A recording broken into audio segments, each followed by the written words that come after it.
네, 오늘은 예수님의 비유와 선교적 교회 8번째 시간입니다. 예수님의 비유를 통해 선교적 교회를 묵상하는 마지막 시간입니다. 이번 가을 동안 예수님의 비유 가운데 특별히 8가지를 저희가 선별하여서 선교적 교회를 생각해 보는 시간을 가졌습니다. 그동안 나누었던 비유들이 생각나시나요? 아마 잘 나지 않을 겁니다. 저도 잘 나지 않더라고요. 포도원 품꾼 비유, 달란트 비유, 양과 염소의 비유, 그리고 열처녀 비유, 혼인잔치의 비유, 불의한 청지기를 제가 7번 이렇게 시간을 가져서 함께 나눠보았습니다. 오늘 예수님의 비유 가운데서 가장 대표적이고 또 그리고 가장 유명한 비유를 나누려고 합니다.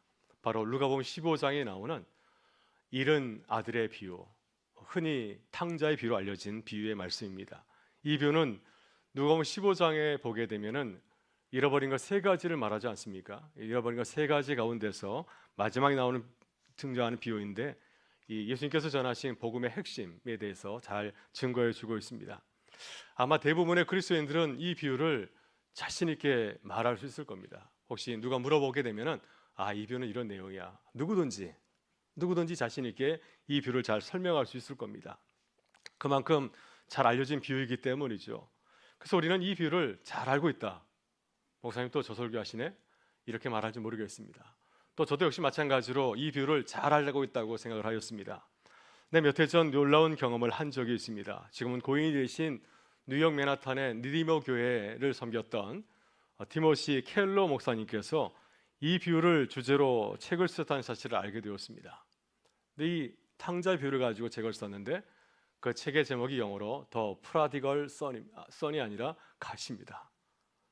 우리말로 치면은 방탕한 하나님, 방탕한 아들이라는 말은 들어봤지만 방탕한 하나님은 아마 잘 들어보지 못했을 것 같은데 이 티모시 켈러 목사님은 이 비유를 가지고 책을 쓰면서 그 책의 제목을 방탕한 하나님, The Prodigal God이라고 정하였습니다.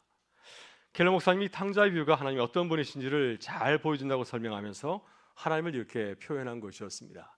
다소 낯설고 민망하게 느껴질지 모르는 표현이지만 저는 이 책을 읽으면서 큰 도전을 받았습니다. 그리고 하나님에 대해서 다시 새롭게 이해하는 시간을 갖게 되었습니다. 여러분 그렇습니다. 예수님의 비유, 우리가 잘 알고 있는 비유이지만 우리가 새롭게 바라보게 되면 미처 깨닫지 못한 것을 또 알게 됩니다. 그래서 오늘도 이 비유를 다시 한번 이야기를 더듬어 보면서 예수님께서 이 비유를 통해서 우리에게 들려주셨던 그 예수님의 그 사랑, 아버지 하나님에 대한 말씀을 함께 나누고 또 은혜를 나눌 수 있기를 바랍니다. 오늘 비유에서 예수님께서는 한 가정의 이야기를 들려주십니다. 이 가정에는 아버지와 2 아들이 있죠. 어머니는 나오질 않습니다. 그러나 이 비유에 나오는 아버지는 부성이와 함께 어머니의 모성애까지 가지신 분으로 그려지고 있습니다. 이 비유는 처음에 어떻게 시작하고 있습니까? 아주 충격적인 가정 이야기로 시작을 하고 있습니다. 둘째 아들이 아버지에게 느닷없이 이렇게 요구하지 않습니까? 아버지, 재산 중에서 내게 돌아올 분깃을 내게 주소서. 그래서 성경은 이 장면을 좀 더 리얼하게 좀 더 생생하게 전달하고 있습니다. 아들이 얼마나 버릇없이 아버지에게 요구했는지를 잘 보여주고 있는데 이렇게 전합니다. 아버지, 제가 받을 유산을 지금 당장 주십시오.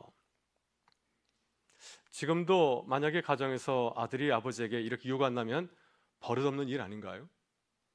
근데 마찬가지로 고대 사회에서, 유대인 사회에서 마찬가지로 아들이 살아있는 아버지에게 유산을 달라고 요구하는 것은 매우 무례한 행동이었습니다. 이것은 아버지의 권위에 정면으로 도전한 태도가 아니겠습니까?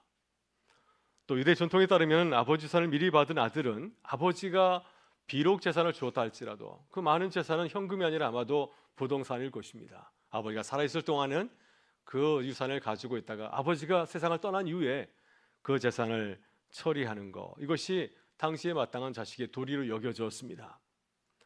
이 비유에 등장하는 아버지는 어떤 아버지인가요? 힘없는 아버지입니까? 가난한 아버지인가요? 이 비유를 가만히 들여다보게 되면 이 아버지는 굉장히 권세 있는 사람입니다. 종들도 많이 있고 또 나중에 아들이 돌아왔을 때 살진 송아지를 잡아서 큰 파티를 벌일 정도로 굉장히 경제적으로 아주 부유한 가정의 아버지임을 알 수가 있습니다. 그러니 아들이 아버지에게 무리한 요구를 했을 때 얼마든지 아버지는 그 아들에게 책망할 수도 있고 훈계할 수가 있습니다. 아버지의 그 권위를 이용하여서, 당시 아버지는 막강한 권위를 가지고 있었는데 가장의 권위를 가지고서 아들을 향해서 책망할 수 있고 혼을 낼 수도 있습니다. 하지만 이 아버지는 그렇게 하지 않았죠. 아들이 요구하는 대로 자신의 재산을 나누어 주었고, 그러나 아들은 아버지의 배려에 대해서 감사하지 아니하고 그 재산을 받은 이후 어떻게 했습니까? 아주 무리하게 행동하였습니다. 아버지 재산을 즉시 현금으로 바꾼 후에 그 재산을 가지고서 멀리 외국으로 떠나가 버리고 말았습니다. 그때 아버지는 큰 충격과 상처를 받지 않았을까요? 아마 이 가정은 부유한 가정이기 때문에 동네에서 널리 알려진 가정이었을 것입니다. 근데 둘째 아들이 아버지에게 유산을 요구한 사실이 알려지게 되었을 것이고, 또 아버지가 그 유산을 주었을 때 그 아들이 유산을 현금으로 처리한 다음에 집을 떠난 얘기가 아마 동네 사람들에게 널리 퍼지게 되었을 것입니다. 이로 인해서 많은 사람들이 아버지를 비난하지 않았을까요? 자식 동사 잘못했다고, 저런 자식 가만 내버려 둔다고 이런저런 소리가 들려왔을 겁니다. 그래서 아버지는 이러한 수모와 비난을 감수해야 되었습니다.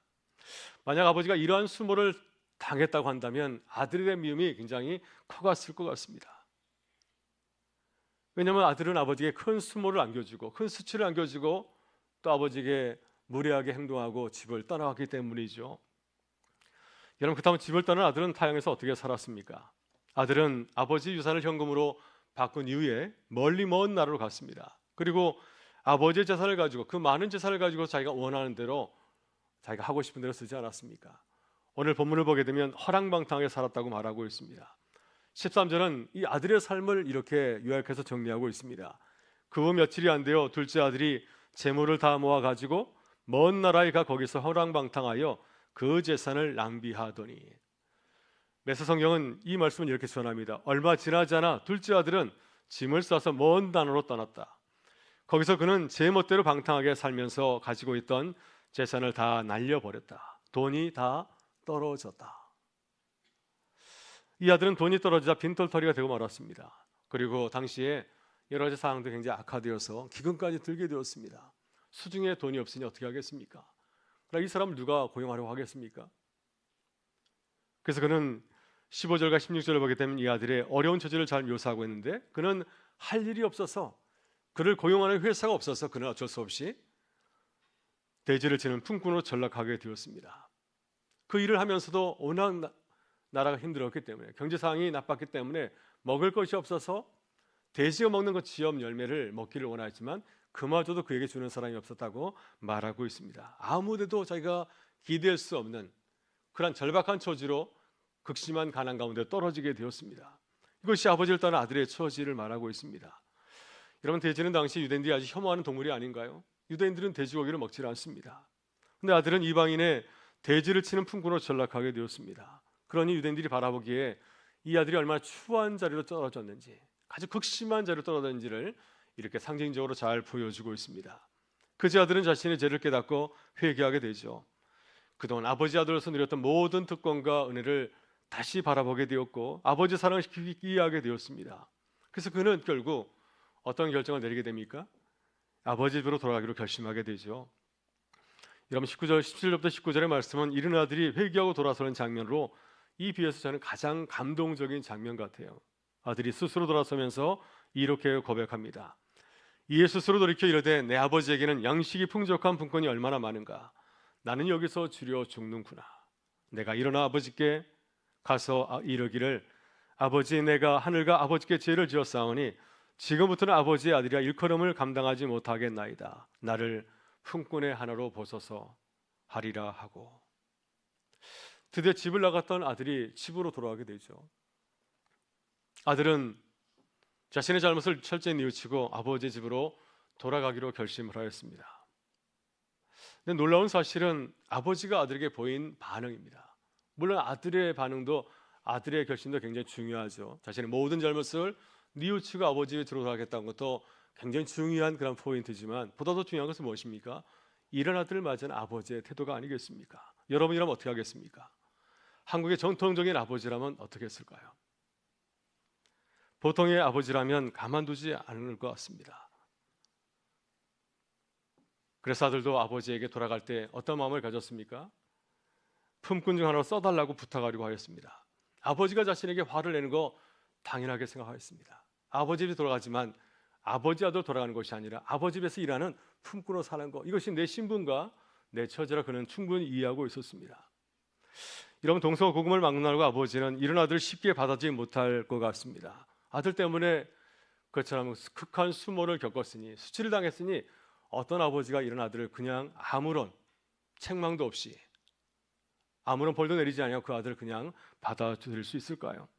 근데 본문에서 아버지는 아들을 격하게 받아주었습니다. 멀리서 자신의 아들을 바라보고 달려오지 않았습니까? 이것은 멀리서 그 아들을 알아봤다고 하는 것은 이 아버지가 매일같이 밖에 나가서 자신의 아들이 돌아온지를 살피고 주목해서 바라본 것을 잘 말해주고 있습니다. 아들을 발견하자 그는 어떻게 하였습니까? 아들을 측은히 여겼습니다. 그리고 아들에게 달려가서 그를 받아들이지 않습니까? 아마 빈털터리가 되어서 기근 속에서 돼지를 치는 품꾼으로 전락했으니 아마 이 아들의 행색은 형편없었을 것입니다. 거의 거지의 행색을 하고 있지 않았을까요? 그 모습을 보면서 아버지는 측은히 여겼습니다. 여기서 측은히 여겼다는 말은 헬라어로 스플랑크니저 말이라고 하는데, 이 단어는 창자를 뜻하는 스플랑크스에서 유래가 되었습니다. 유대인들에게 감정을 느끼는 장소는 창자로 생각이 되었습니다. 자신의 배에서 감정을 느끼는 것을 생각하였습니다. 그래서 우리도 마음이 아플 때, 어려운 일을 당했을 때, 또 사랑하는 사람들이 어려운 일을 겪을 때 속이 아프지 않습니까? 마찬가지로 유대인도 그러한 감정을 느꼈기 때문에 이런 감정을 표현할 때 측은히 여겼다, 내 창자가 흔들렸다, 이런 표현을 쓰고 있는 거죠. 아버지는 아들의 거짓 차림의 모습을 보면서 측은히 여겼습니다. 마음이 아팠습니다. 아들이 외국에서 얼마나 고생을 했을까 하는 생각하니 애통한 마음이 끌어올랐습니다. 그래서 아버지는 아들을 보자마자 달려가서 아들의 목을 안고 그리고 입을 맞추었습니다. 아들은 아버지의 반응에 대해서 어떻게 반응했을까요? 이런 아버지의 태도가 굉장히 부담스러웠을 겁니다. 그동안 아버지의 한 행동을 생각하니 아버지의 사랑을 받을 자격이 없다고 느껴졌을 것입니다. 그래서 그는 솔직하게 자신의 마음을 아버지에게 구하였죠. 그가 이렇게 말하고 있습니다. 아버지, 내가 하늘과 아버지께 죄를 지었사오니 지금부터는 아버지의 아들이라 일컬음을 감당하지 못하겠나이다. 스스로 알고 있습니다. 나는 아버지의 아들이 될 자격이 없다. 그러니 나를 아들이라 부르지 말고 나를 품꾼으로 써주십시오 하면서 자신의 그 솔직한 생각을 아뢰었을 때 아버지는 어떻게 반응하였습니까? 아들이 요구를 무시한 채 아들이 회개하는 것만으로도 기뻐하고 만족하였습니다. 그리고 아들의 죄를 묻지도 아니하고 그가 집에 고스란히 돌아온 것을 바라보면서 그것을 기뻐하면서 종들에게 큰 잔치를 준비할 것을 명하였습니다. 22절과 23절은 아버지의 기쁜 사랑을 보여주는 감동적인 장면을 우리에게 보여주고 있습니다. 아버지는 종들에게 이렇게 말하지 않았습니까? 제일 좋은 옷을 내어다가 입히고 손에 가락지를 끼우고 발에 신을 신기라. 그래 살진 송아지를 끌어다가 잡으라. 우리가 먹고 즐기자. 아버지는 단순한 잔치가 아니라 아주 큰 축제를 준비하게 하였습니다. 아들이 다시 아버지의 아들이라는 사실을 보여주기 위해서 모든 사람에게 아들이 다시 나의 아들이 되었음을, 여전히 나의 아들임을 알려주기 위해서 그에게 가장 좋은 옷을 준비하게 하셨고 손가락에 가락지를 끼우게 하였고 또 좋은 신발을 신게 하였습니다. 그리고 살진 송아지를 잡아서 많은 사람을 초대해서 큰 잔치를 베풀고 즐거워하였습니다. 아버지는 만찬하에 이 잔치의 목적을 분명하게 밝혔습니다. 많은 사람들이 자신의 아들을 향하여서 전 아들도 아니라고 손가락질하고 비난했을 터인데 그 모든 사람을 향하여서 그렇지 않다. 이 아들은 바로 나의 아들이다. 그가 내게 돌아온 것을 무척 기뻐한다는 사실을 만찬에 알리면서 그가 이렇게 말하였습니다. 이 내 아들은 죽었다가 다시 살아났으며 내가 잃었다가 다시 얻어노라 하니 그들이 즐거워하더라. 그러나 아버지는 아들이 집에 돌아왔을 때 또 한 번 수치를 당하게 되었습니다. 만일 집 나간 아들이 큰 성공을 거두고 금이 환영했다고 한다면 그것이 얼마나 큰 기쁨이고 영광이 되겠습니까? 예전에 실수했다 할지라도 잘해서 돌아왔다고 한다면 그것이 큰 역전이 되었을 터인데 전혀 그러질 못하였습니다. 아들은 집 나갔을 때도 아버지에게 큰 수치를 안겨주었고 돌아올 때도 마찬가지로 아버지에게 부끄럽고 불명예스러운 상을 안겨주었습니다. 아들이 거짓 차림으로 돌아왔으니 그게 어떻게 아버지에게 영광이 될 수 있겠습니까? 그 모습이 얼마나 부끄러운 일인가요? 아마 동네 사람들은 그 아들을 바라보면서 혀를 차지 않았을까요? 여전히 저 모양이구나 하면서 그 아들을 바라보면서 혀를 차고 또 이 아들을 받아주는 아버지를 향해서도 아마 좋지 않게 생각하였을 것입니다. 그러나 아버지는 이러한 불명예 수치를 당하면서도 아들을 기쁘게 받아주었습니다. 이 아버지는 자신의 아들을 몰래 숨겨두고 돌아오지 않은 것처럼 행동하지 않았습니다. 오히려 적극적으로 아들을 대안내놓고 잔치를 베풀고 그에게 큰 좋은 옷을 입히고 가락지를 끼고 신발을 신겨서 많은 사람들에게 보여주면서 이 아들이 내 아들이라는 사실을 만천하에 공개하고 또 선언하지 않았습니까? 참으로 놀라운 아버지의 사랑이라 할 수가 있습니다. 여러분, 이런 아들의 비유는 아들이 돌아온 해피엔딩 이야기로 끝나는 것이 아닙니다. 이후에 또 다른 이야기 시작이 되지 않습니까? 또 다른 아들이 등장하는데 그는 아버지의 첫째 아들입니다. 첫째 아들은 밭에서 일을 마치고 돌아오는 길에 집에서 들려오는 잔치 소리를 듣게 되었습니다. 너무 궁금해서 종에게 물었더니 종이 그 얘기를 해주죠. 아버지가 당신의 동생이 돌아와서 큰 잔치를 베풀었습니다. 살진 송아를 잡아서 잔치를 벌이고 있습니다. 여러분, 첫째 아들은 동생이 돌아와서 잔치를 한다는 소식을 듣고 기쁜 마음으로 돌아가서 동생을 따뜻하게 맞이하고 눈물을 흘리며 반갑게 포옹하였습니다. 만일 제가 형이라면 이렇게 했을 것 같습니다.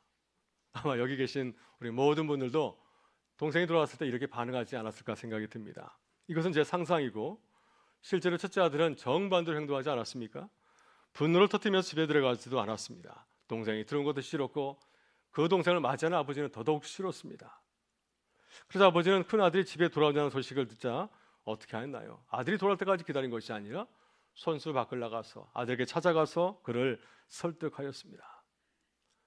큰 아들에게 동생을 따뜻하게 맞이해달라고.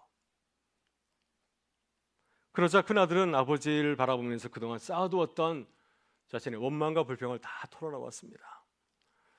20절 30절에서 그가 이렇게 말하지 않습니까? 아버지께 대답하여 이르되 내가 여러의 아버지를 섬겨 명을 어김이었거늘 내게는 염소 새끼라도 주어 나와 내 벗으로 즐기게 하신 일이 없더니 아버지의 살림을 창녀들과 함께 삼켜버린 이 아들이 돌아오매 이를 위하여 살진 송아지를 잡으셨나이다. 여러분은 큰 아들의 이야기에 공감할 수 있습니까? 큰 아들이 아버지에게 반항하고 불평을 털어놓고 있는데 그의 이야기가 궁금하십니까? 만일 그렇다고 한다면 우리는 큰 아들처럼 많은 혜택을 누리고 살아온 사람이 분명합니다. 아마 바르고 성실하게 살아온 사람일 겁니다. 또 아주 모범적인 삶을 사람일 것입니다. 이런 사람들은 둘째 아들처럼 제대로 살지 못한 사람들을 이해하기 어려워하죠. 그들의 허물이 너무 크게 보이기 때문에 나와는 전혀 다른 그 사람의 모습이 도저히 받아들일 수 없기 때문에 이 큰 아들처럼 둘째 아들을 바라보면서 화를 낼 수밖에 없을 것입니다. 그런데 아버지는 분노하는 큰 아들을 바라보면서 어떻게 반응하였습니까? 그를 꾸짖고 책망하였습니까? 아버지의 마음을 헤아리지 못한다면서 그를 집에서 쫓아내었습니까? 오늘 본문을 보게 되면 대신에 아버지는 큰 아들에게 동생을 맞이한 자신의 마음을 진솔하게 들려주었습니다. 31절과 32절에서 아버지는 큰 아들에게 이렇게 말하고 있습니다. 아버지가 이르되 예, 너는 항상 나와 함께 있으니 내 것이 다 내 것이로되 이 내 동생은 죽었다가 살아났으며 내가 잃었다가 얻었기로 우리가 즐거워하고 기뻐하는 것이 마땅하도다 하니라. 아버지는 큰 아들을 어떻게 불렀습니까? 이놈의 자식아 이렇게 불렀습니까? 그렇게 부르지 아니하고 사랑스럽게 얘야라고 부르고 있습니다. 아버지는 큰 아들에게 자신이 얼마나 그를 사랑하는지를 표현하였습니다. 그리고 큰 아들이 아버지의 마음을 잘 헤아리고 집 나간 동생을 다시 받아줄 것을, 나와 더불어서 동생이 돌아온 것을 함께 기뻐해 줄 것을 간절히 원하였습니다. 이 표현은 큰 아들의 반응을 끝까지 소개하지 않습니다. 큰 아들이 아버지와 함께 동생을 맞이했는지 안 했는지 그 얘기는 나오질 않고 있죠. 그 이유는 동생을 맞이하는 것은 바로 우리들의 몫이기 때문입니다. 주님은 아버지의 마음으로 우리가 서로 사랑하기를 원하기 때문이죠. 아버지의 마음을 알았다고 한다면 우리의 마음을 돌이켜서 둘째 아들을 받아들이는 것, 그것이 아버지의 마음이기 때문에, 아버지의 마음을 아는 아들이라고 한다면 그렇게 하는 것이 마땅하기 때문에 오늘 이 이야기 속에 결말은 우리에게 적어놓고 있지 않습니다. 오늘 주님이 이런 비유, 아들 비유와 아버지의 사랑을 통해서 전해주는 메시지는 무엇일까요? 이 비유가 우리가 사모하는 이 선교적 교회와는 무슨 관계가 있겠습니까? 예수님께서 이 비유를 들려주신 이유는 바리새인과 서기관들이 세리와 죄인들과 함께 있는 주님을 못마땅하게 생각하였기 때문입니다. 그들은 예수님이 죄인들과 오늘 어울리는 것을 비난하였고 또 그 모습을 부정하다 생각하였습니다. 그래서 예수님께서는 이 비유를 제자들이 아니라 바리새인과 세리들에게 들려주었습니다. 이 비유를 통해서 예수님께서는 어떤 말씀을 전해주고 있습니까? 하나님께서는 죄를 용서하시고 기꺼이 받아들이신다 하는 메시지를 전하고 있습니다. 그래서 바리새인들도 또 서기관들 마찬가지로 죄의 마음을 이해했다고 한다면 우리 주변에 있는 세리와 죄인 같은 어려운 사람들, 소외된 사람들 받아들이는 것이 그것이 주님께서 기뻐하신 일이라는 사실을 깨닫고 그리하라고 하는 말씀입니다. 예수님께서 이 비유를 들려주신 이유를 오늘의 상황에 적용한다면 교회가 지역사회에서 어떤 모습을 가져야 하는지를 잘 보여주고 있습니다. 여러분, 주님은 세리와 세리를 멀리하지 않았습니다. 그들이 주님의 말씀을 들어 가까이 왔을 때 그들을 쫓아내지 않았습니다. 너희는 부정한 사람들이니 말씀을 들을 자격이 없다. 쫓아내지 아니하고 그들을 받아주셨습니다. 그들과 함께 식사를 하고 함께 식탁 공동체를 이루었습니다. 주님께서는 말씀하셨습니다. 바로 이것이 교회라고 말씀을 해주고 있습니다. 오늘 비유에서 교회의 모습은 무엇인가요? 바로 아버지의 모습입니다. 집 나간 아들을 다시 맞이하는 아버지의 모습이 바로 교회의 모습이라고 말씀해 주고 있습니다. 집 나간 아들을 반갑게 맞이하고 축하하며 잔치를 벌이는 그 가정의 모습이 바로 교회라고 하는 것입니다. 이것이 주님께서 우리에게 보여주신 선교적 교회의 모습입니다. 여러분, 선교적 교회는 아버지의 사랑으로 지역을 바라보고 맞이하는 교회입니다. 교회는 누구든지 환영하고 받아들입니다. 그들을 탓하거나 책망하지 않으면서 언제든 누가 들어오게 되면 잘 오셨다고, 당신도 하나님의 자녀로 축복하고 따뜻한 식사의 자리로 초대하는 것이 교회의 본질적인 모습이라고 주님은 말씀하고 있습니다. 여러분, 우리는 이런 마음을 회복해야 됩니다. 아버지의 사랑을 본받고 따라야 됩니다. 그 사랑의 마음을 회복하는 것이 선교적 교회를 시작하는 우리들의 자세이라 생각이 듭니다. 이 마음을 회복하게 될 때 우리도 선교적 교회에서 지역 사회에서 하나님의 사랑을 실천하며 또 살아가는 기쁨을 누리게 될 줄 믿습니다. 하지만 만약 우리가 큰 아들처럼 둘째 아들 같은 사람을 구별하고 차별하며 차갑게 대한다고 한다면 누가 교회에 나오려고 할 수 있을까요? 아무리 우리가 사랑한다 할지라도 그들은 우리의 사랑을 받아들이지 않으실 것입니다. 그렇다면 우리는 큰 아들처럼 생각하고 행동했던 우리의 모습을 고백하고 주님의 마음을 품고 다시 새롭게 거듭나야 될 줄 믿습니다. 그래서 우리 교회가 아버지의 마음을 품은 그런 귀한 공동체로 거듭나는 은혜가 함께할 수 있기를 주의 이름으로 축원합니다. 함께 기도하겠습니다. 좋으신 우리 아버지 하나님, 오늘 수요기도로 모여서 찬양하고 주의 말씀을 나누게 하시니 감사합니다.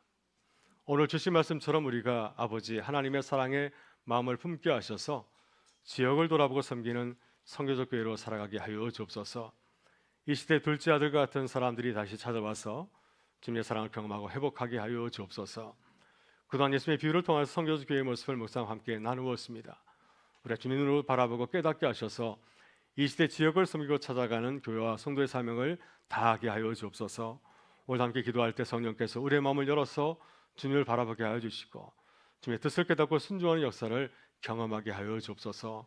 감사드리오며 예수 그리스도의 이름으로 기도드리옵나이다. 아멘.